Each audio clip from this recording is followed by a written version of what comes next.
The Holy Gospel according to St. Mark. Glory to you, O Christ. King Herod heard of the disciples' preaching, for Jesus' name had become known. Some were saying, John the Baptizer has been raised from the dead, and for this reason these powers are at work in Jesus. But others said, it is Elijah. And others said, it is a prophet, like one of the prophets of old. But when Herod heard of it, he said, John, whom I beheaded, has been raised. For Herod himself had sent men to arrest John, bound him, and put in prison on account of Herodias, his brother Philip's wife, because Herod had married her.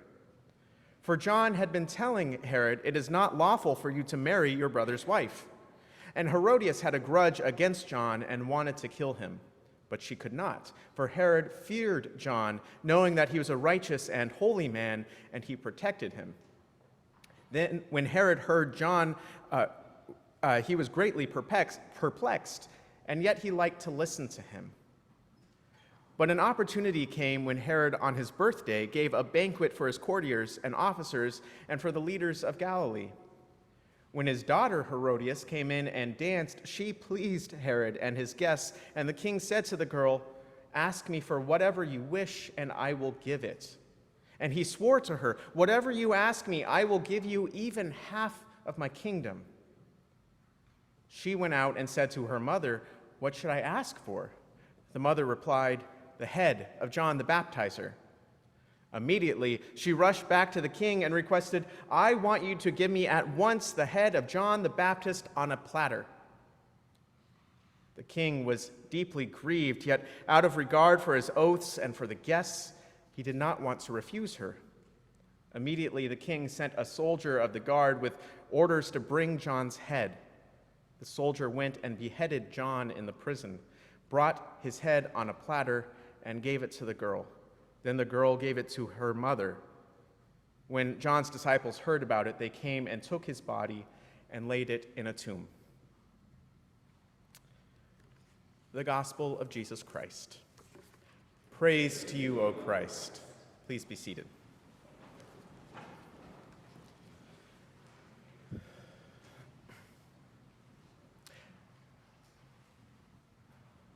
When I went to seminary in Chicago, many of the students lived in housing that was owned by the school. It was across the street from campus. It was heavily subsidized by the seminary. But these apartments certainly had some character, shall we say. The buildings were nearly 100 years old, and the upkeep was maybe not the best. And the apartments were a frequent subject of griping among the student body. And don't get me wrong, these were certainly great places, certain great aspects to these places. This was the largest and cheapest apartment I had ever lived in. There were hardwood floors and built-in cabinets and other nice old touches, but there was certainly some room for improvement as well. I remember when I was hanging up a picture in our new place, I measured to the exact center of the wall to put the nail. I meticulously checked the level to make sure it was straight, and when I was sure it was perfect, I stepped back to admire my handiwork, but it wasn't right. Then Ryan walked behind me, looked at the picture, and said, wow, that's crooked. And I was so frustrated. I grabbed the level again, and sure enough, the picture was straight. But it was so obviously crooked when we looked at it. As I wondered what could have happened, I put the level against the wall, and the wall was crooked. The floor was slanted. The ceiling was at an angle. The decades had taken their toll on this old building to the point where this picture, which was hung level, looked so crooked, so out of place compared to the wall that it hung upon.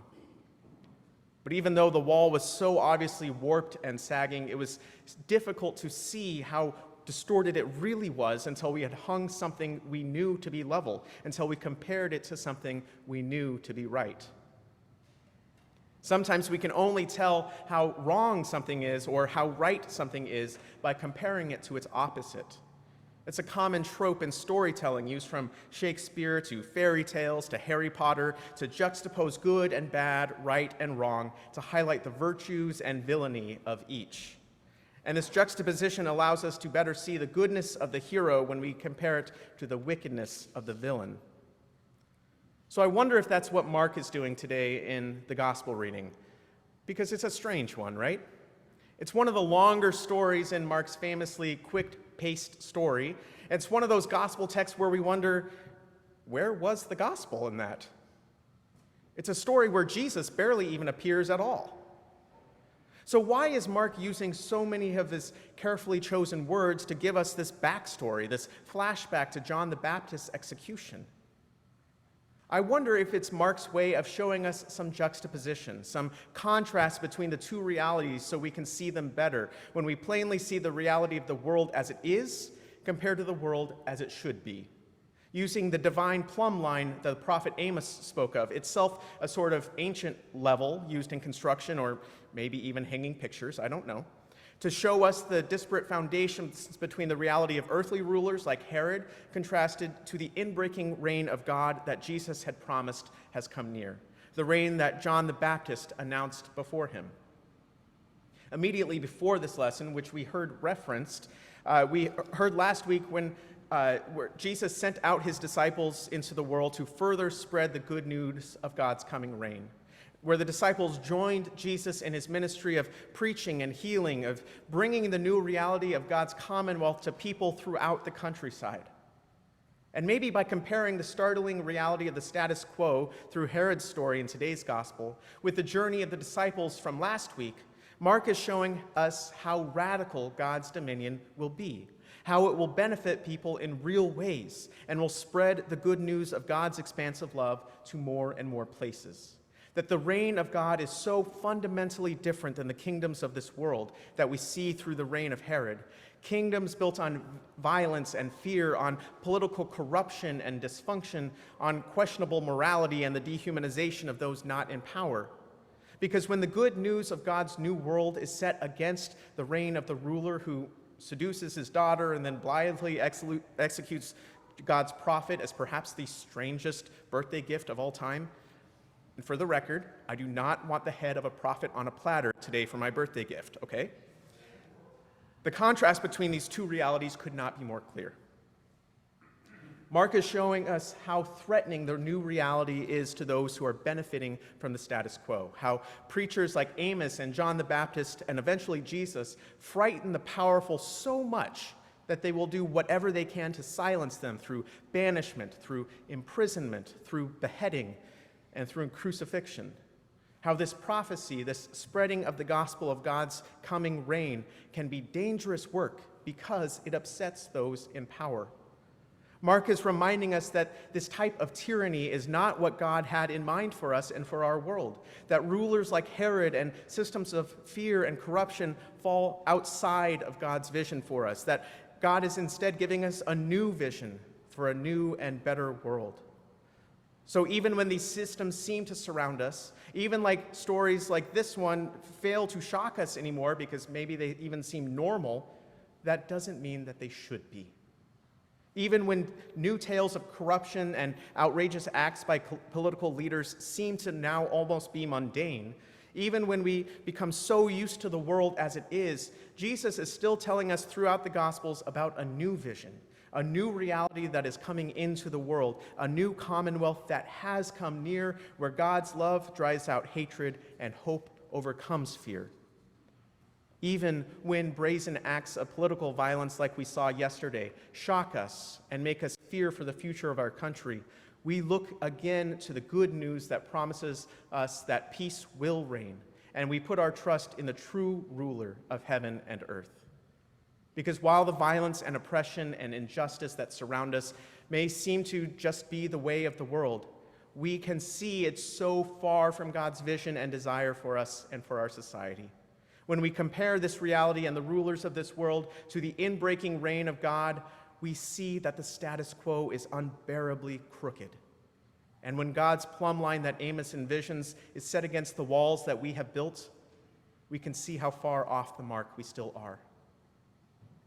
As Amos proclaimed to King Jeroboam, whose kingdom was built on the back of oppression and economic injustice, as John the Baptist announced to King Herod the need for repentance and reform, as Jesus preached to the political and religious elites, God's reign is built in a new way, a better way, a sacred way where all people are truly equal, where fear and hatred are vanquished by peace and fellowship, where God's perfect vision overcomes the realities that still cause so much destruction and pain. Again and again, we come to this place to return to God's plumb line for us, to look at this juxtaposition and strive to see our current realities through Christ's eyes, how we can continue to grow into God's vision for us and journey with Christ to bring this new reality into fruition, never through fear or violence or force, but through a life of discipleship.